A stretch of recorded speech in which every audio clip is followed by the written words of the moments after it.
जय जोहार, मैं प्रगति अग्रवाल और स्वागत है आप मन के संजा के खबर में। चलो एक नजर डालथन देश विदेश और राज्य के 10 प्रमुख खबर में। रायपुर के हुक्का बेचे वाले दुकान में पहुंचे पुलिस, 50 लाख के हुक्का पकड़ाईस। राजनांदगांव में बिहनिया घूमे बर निकलीस छात्रा के संग दुष्कर्म, 4 दरिंदा मन ला पुलिस करीस गिरफ्तार। उत्तर प्रदेश के थाना में युवक के मौत, पिता हा लगाईस पुलिस ऊपर आरोप, कहिस पुलिस हा लटका दीस ओला फांसी में। मुंगेली नगर पालिका अध्यक्ष ऊपर बड़े कार्रवाई, गबन और धोखाधड़ी मामले में भेजे गई जेल। प्रदेश में सड़क हादसा, टैंकर ले भिड़िसकार, 2 लोगन मन के मौका में मौत। नोरा फतेही के कुसु कुसु गाना होइस रिलीज।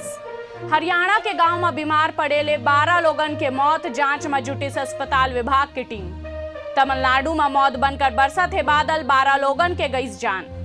श्रीलंका में भारी बारिश ले 16 लोगन के मौत, हजारों मनखे ला बचाए गए। राजधानी में सीआरपीएफ हवलदार के घर में आग, जिंदा जल गए बेटी।